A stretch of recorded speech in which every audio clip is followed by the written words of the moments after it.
The engines love working when the sun shines. One day, Thomas and Percy were helping Salty at the docks. But Salty was worried. It may be sunny now, matey, but there be a storm coming. It may be sunny now, matey, but there be a storm coming. There be a fierce storm on the way, Captain, peeped Percy.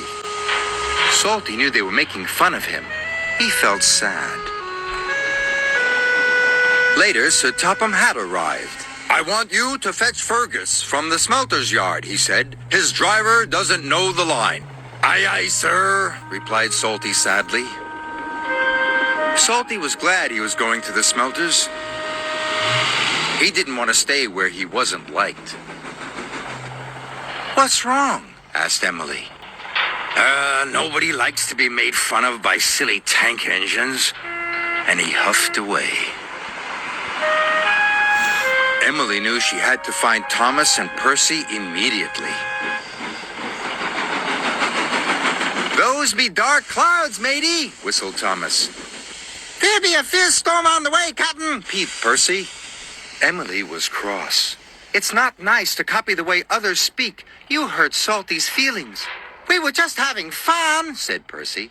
We'll say sorry to him, added Thomas. But Salty was nowhere to be found.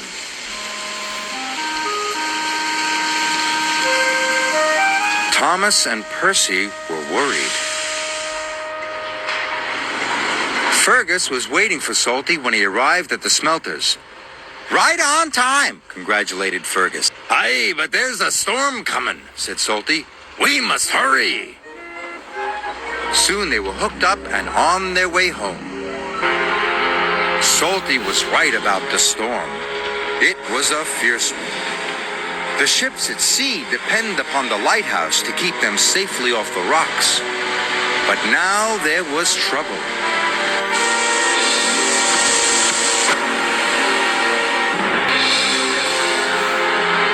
The lighthouse lamp has gone out, cried the captain.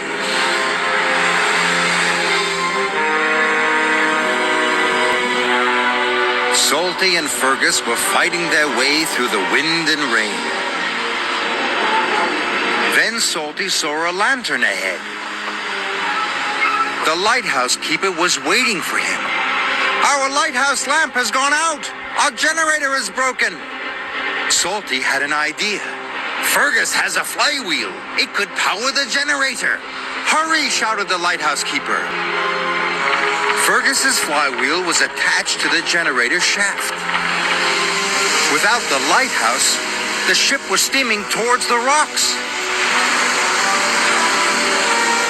Fergus was working as fast as he could. Finally, the generator came back to life. The lighthouse beam shone across the stormy sea once more. Just in time! Hard to starboard, matey! Salty's idea had saved the day. Fergus worked hard until first light. The next morning, Salty and Fergus chugged back to the docks. They were surprised to see a crowd waiting for them. Thank you, said the captain. You saved our ship. Well done, boomed Sir Topham Hatt. Salty was very proud. We're sorry if we hurt your feelings, puffed Thomas. We were only copying you because we think you're grand. Then say no more, me hearties, replied Salty happily. Now they will all work together and have fun together, as good friends should.